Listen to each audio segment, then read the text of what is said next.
সবাইকে শুভ দীপাবলির শুভেচ্ছা জানিয়ে আজকের ব্লগটা শুরু করলাম। সকাল সকালই উঠে পড়ায় ঘর গুছিয়ে একটু বসেই ছিলাম, তখন মনে পড়লো গতকাল তো শ্যাম্পু করা হয়নি, আজ অঞ্জলি দেবো, তাই করতেই হবে।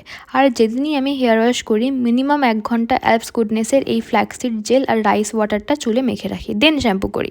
স্নান করে পুজো দিয়েই দেখি বাবা বাজি এনে দিয়েছে। এত ধেরে হয়ে যাওয়ার পরও কালী পুজোর দিন বাজি না ফাটালে মনটা একটু খারাপই লাগে।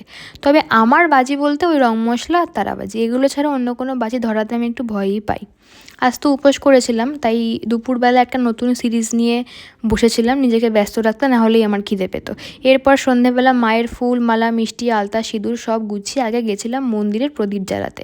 এরপর একে একে মা আমি মিলে পুরো বাড়িতে প্রদীপ মোমবাতি জ্বালিয়ে কয়েকটা বাজি ফাটালাম। তখনই জেঠুর বাড়ি থেকে ফোন আসলো যে অঞ্জলি শুরু হয়ে গেছে। এটা আমার একটা জেঠুর বাড়ির পুজো, তোমরাই দেখো মায়ের মুখটা এত মিষ্টি আর শান্ত। সেখানে অঞ্জলি দিয়ে ফল প্রসাদ খেয়ে আমি উপোসটা ভেঙেছিলাম। এরপর আর বাড়ি না এসে গেছিলাম শ্যামনগর চৌরঙ্গী মন্দিরে। প্রত্যেক বছরই যাই, আর প্রত্যেক বছরই ওরা মাকে এত সুন্দর করে সাজায়, বিশেষ করে ওই ফুলের সাজটা দেয় বলে আরও সুন্দর লাগে। ওই পারে যখন গিয়েই ছিলাম তখন মা বলল চল মুলাজোর কালীবাড়িতে একবার মাকে দর্শন করে আসি। আমি এইবার প্রথম কালী পুজোর সময় কালীবাড়িতে গিয়েছিলাম, ভিড় খুব একটা ছিলই না। এরপর মায়ের ভোগ খেয়ে বাড়ি চলে আসলাম। আজকের দিনটা এখানেই শেষ, টাটা।